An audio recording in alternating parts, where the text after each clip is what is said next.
lo que conlleva a la cruz, de lo que conlleva a la cruz del Calvario y como resultado el arrepentimiento de cada ser humano en este mundo para alcanzar salvación a través de Cristo Jesús.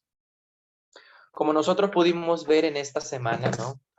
Algunos tenemos la facultad de poder, pues, marcar nuestra lección, ¿no? Poder marcarla, ir subrayando los comentarios y los datos más importantes, ¿no? Que creo que tienen mucha relevancia. Yo voy a tratar de resumir en esta noche y poder explicar algunos conceptos de lo que la escuela sabática nos dijo durante toda esta semana.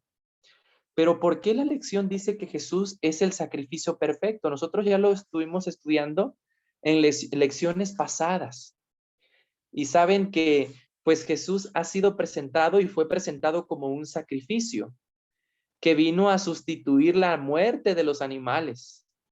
Saben que en ese tiempo, cuando los sacerdotes, los levitas sacrificaban a un animalito, pues se consideraba pues un medio para la salvación de la humanidad.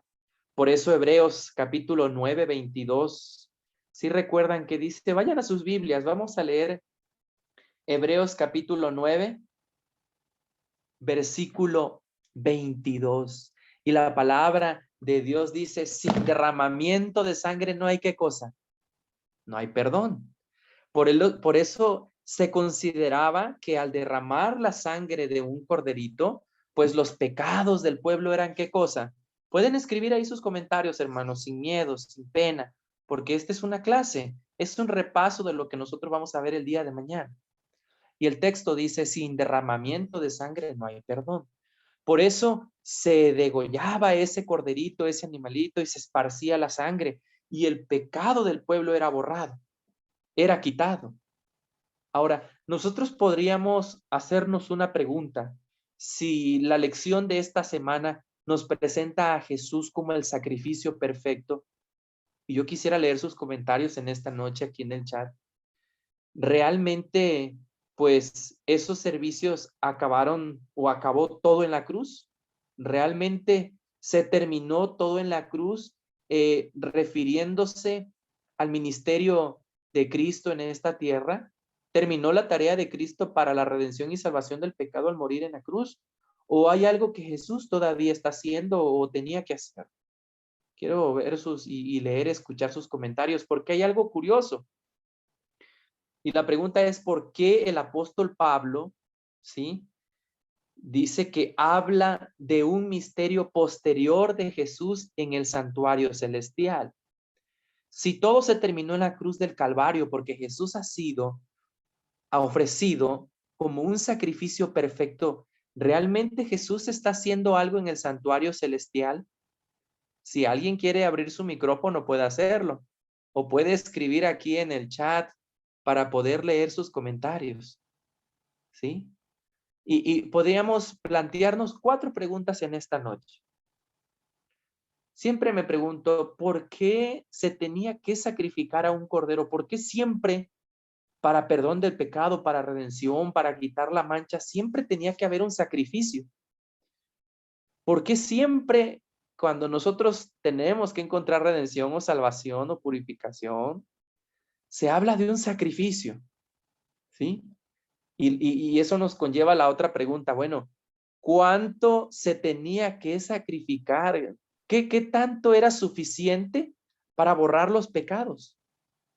Y una pregunta más amplia. ¿Qué nos ofrece el sacrificio de Cristo? ¿Cuáles son los beneficios que nosotros recibimos del sacrificio de Cristo? ¿Y cómo se aplica hoy el sacrificio de Jesús en nuestras vidas, en la humanidad? Esas son algunas de las preguntas que nos vamos a replantear en esta noche. A ver, alguien que quiera leer Hebreos capítulo 10, versículo 10, para poder entender esa pregunta, ¿por qué había de sacrificar? Alguien que pueda buscar en su Biblia Hebreos capítulo 10, versículo 10. A ver, alguien que nos ayude en la lectura de esta noche.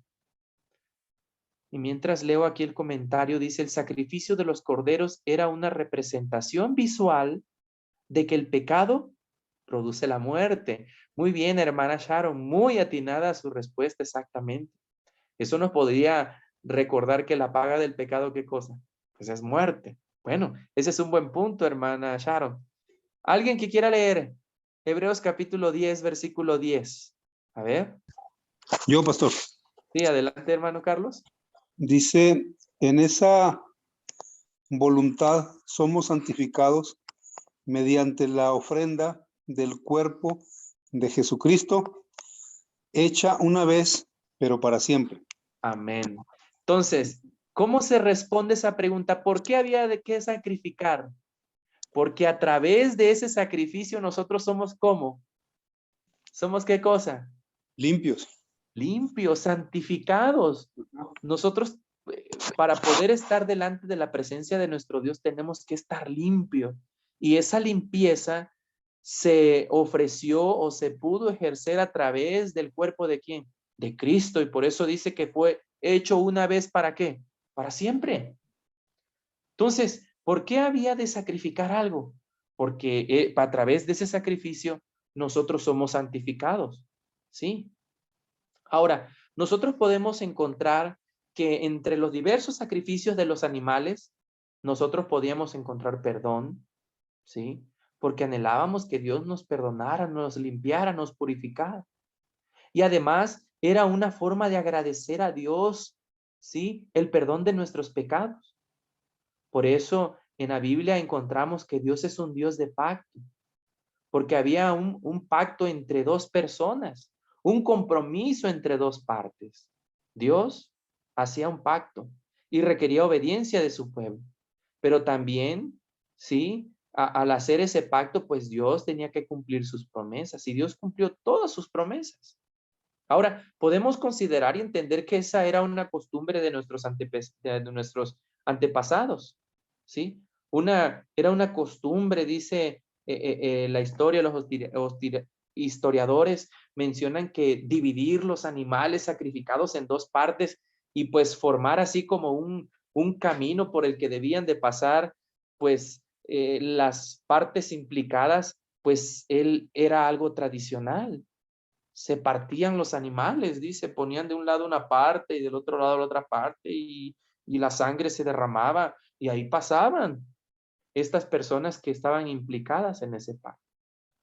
Y el Señor, al recibir esa ofrenda, decía, así me hagan si yo no cumplo mis promesas. ¿Se dan cuenta qué trascendente es esto? Y eso nosotros lo podemos encontrar en Génesis capítulo 15, versículo 9 al 10. Por eso nosotros leemos, y dice Elena de White, en el libro Patriarcas y Profetas, en la página 116, dice que Abraham pasó, dice, de una manera reverente entre las porciones del sacrificio. Estaban divididos los sacrificios y Abraham pasó ahí. Y dice que cuando Abraham pasó en medio del sacrificio, dice que hizo un voto solemne a Dios de obediencia perpetua. ¿Sí? Luego Dios hizo lo mismo, dice, rectificando así el pacto. Ahora, rectificando, dice, para rectificar el nuevo pacto, pues fue necesario el derramamiento de la sangre de Jesús. Dios estaba allí, dice 2 de Corintios capítulo 5, 19. ¿Ratificarás tú el pacto, dice, andando cada día con quién? ¿Con Jesús? Pregunta. Claro. Eso quiere decir que el sacrificio era tan importante. ¿Y por qué había de sacrificar? Pues porque era un pacto entre Dios y la humanidad. Y es algo, dice, que nos lleva a Él, nos santifica. Y nos recuerda también, como decía nuestra hermana Sharon, pues que la paga del pecado es muerte. Ahora, ¿cuándo se tenía que sacrificar y cuándo era importante sacrificar? Hebreos 9, capítulo 14. Ahí está la respuesta. Alguien que quiera leer ahora Hebreos capítulo 9, versículo 14. ¿Cuándo se había que sacrificar? ¿Sí? Adelante. Dice, cuanto más la sangre de Cristo, el cual mediante el Espíritu eterno se ofreció a sí mismo sin mancha a Dios, limpiará vuestras conciencias de obras muertas para que sirváis al Dios vivo. Ok. Entonces, ¿cuándo había que sacrificar? Pues cuanto más, dice, la sangre de Cristo, el cual mediante el Espíritu eterno, dice, se ofreció a sí mismo sin mancha. Eso quiere decir que en el santuario se ofrecían sacrificios u ofrendas de diversos tipos. Siempre se estaban ofreciendo ofrendas. Y cada uno, dice la Biblia, que por motivos distintos. Habían por lo menos distintos tipos de ofrendas, por lo menos puedo mencionar 5. La ofrenda por el holocausto. ¿Cuál era esa ofrenda por el holocausto? Dice que se quemaba completamente. ¿Y representaba qué cosa? La expiación, la completa entrega de Jesús en la cruz. Se ofrecía ese sacrificio, el corderito, el holocausto, y se degollaba. Era una representación completa de la muerte de Cristo en la cruz de Calvario. Estaba la ofrenda del cereal. También ese era un sacrificio en forma de gratitud. Dice que a través de esta ofrenda se expresaba, dice, la gratitud de las dádivas que Dios le daba a su pueblo. Y a través de la ofrenda del cereal se representaba a Jesús como ¿quién? Como el pan de vida eterna. La ofrenda de paz. Todos anhelamos paz en estos momentos. El pueblo anhelaba paz. Y esta ofrenda de paz, ¿qué implicaba? Pues una comida familiar alegre. Se preparaba una comida representativa y la familia comía. ¿Y qué significaba esto? Pues representaba a Cristo como ¿qué? Como nuestra paz. Y Jesús actualmente nos invita a comer su cuerpo y beber su sangre.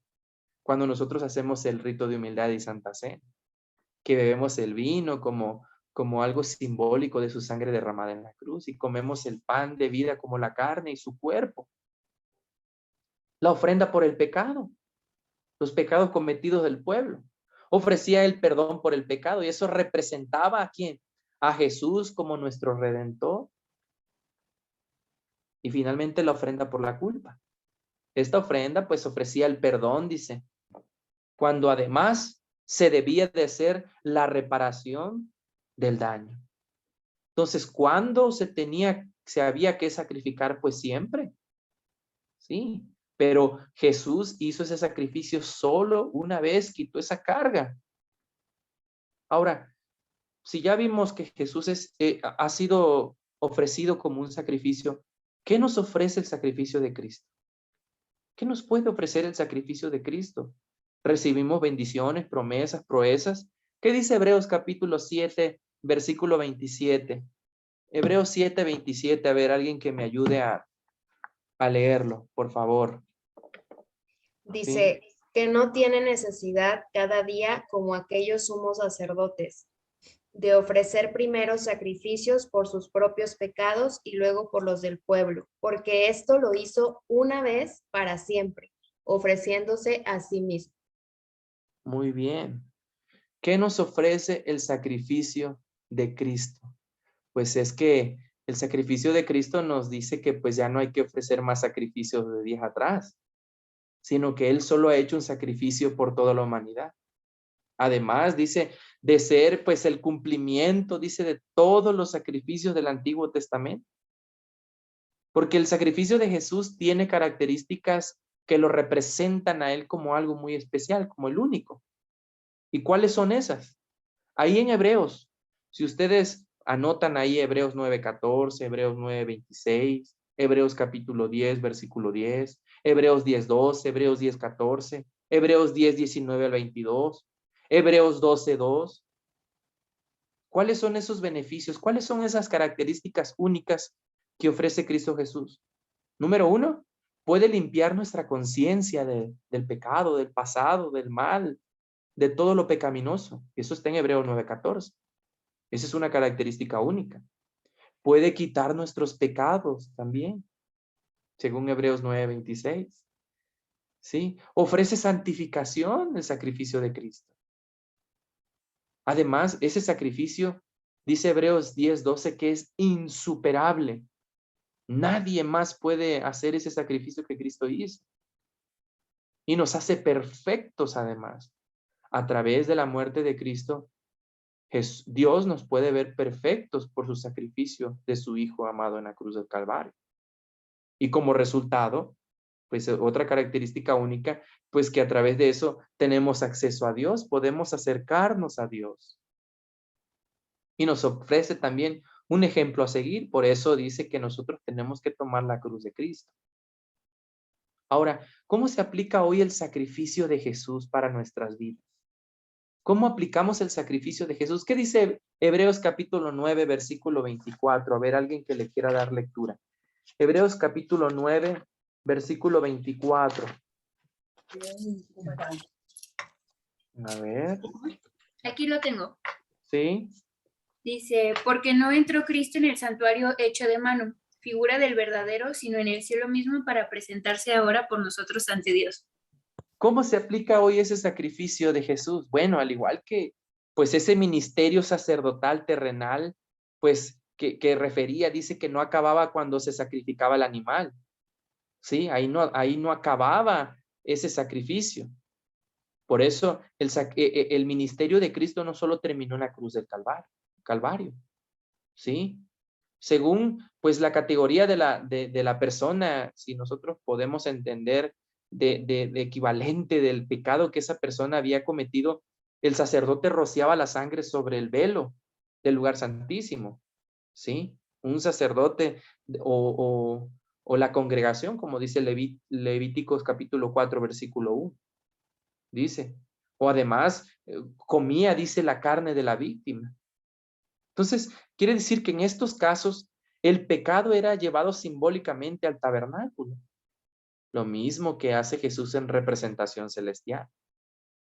Entonces, una vez al año, dice que en el día de la expiación, el santuario se purificaba de los pecados que habían sido confesados durante todo ese año. Por eso, Jesús dice que desde su ascensión, Jesús está realizando un ministerio intercesor en el santuario celestial. Está intercediendo por nosotros. Está rogando por nosotros ante el Padre Celestial.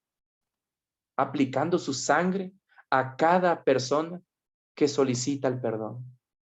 Si tú y yo todos los días vamos y nos arrodillamos y pedimos perdón a nuestro Dios por nuestros pecados, es como si Jesús rociara la sangre a cada persona, su misma sangre que derramó en la cruz del Calvario. ¿Cómo se puede aplicar el sacrificio de Jesús? Pablo nos dice que entre la cruz y la segunda venida debe de realizarse una obra de juicio. ¿Sí? Cuando regrese Jesús, dice que no tendrá relación con el pecado. Ya no tendrá por qué lidiar con el pecado. Porque todo pecador ya habría sido juzgado. Y todo pecado, pues ya quedó en el olvido, ya el hombre fue perdonado. Según Daniel 8:14. Dice que este juicio divino, eso es una segunda fase del ministerio de Jesús en el santuario celestial. Conocido como ¿qué cosa? Como la purificación del santuario. Ahora, ¿cuál es el propósito de este juicio? ¿Por qué se tiene que purificar el santuario? Porque el propósito de este juicio es mostrar la justicia de Dios al perdonarnos, al perdonar nuestros pecados. Cuando los libros sean abiertos ante todo el universo, Dios va a mostrar lo que sucedió en el corazón de cada creyente. ¿Sí? Y cómo es que estas personas abrazaron a Jesús como su Salvador. ¿Sí? Elena de White, ya para terminar el repaso de esta noche, en el libro El deseado de todas las gentes, en la página 703, dice de manera textual: el inmaculado Hijo de Dios pendía de la cruz y todo lo que sufrió, las gotas de sangre que cayeron de su cabeza, sus manos y sus pies, la agonía que torturó su cuerpo y la inefable angustia que llenó su alma al ocultarse el rostro de su padre, habla a cada hijo de la humanidad y declara: por ti consciente el Hijo de Dios en llevar esta carga de culpabilidad. Por ti saquea el dominio de la muerte y abre las puertas del paraíso. El que abrió los ojos de los cielos y devolvió la vista a los muertos se ofrece como sacrificio en la cruz. Y esto, ¿por qué creen? Por amor a ti y por amor a mí. Por eso la lección de esta semana nos dice que Cristo ha sido el sacrificio perfecto para el hombre. A través de un cordero, pues, no se podía erradicar el pecado, pero solo a través de una persona, y fue a través de la vida abnegada y el sacrificio de la muerte de nuestro Salvador y Señor Jesucristo. Que Dios le bendiga en esta noche. Ese es mi deseo y oración.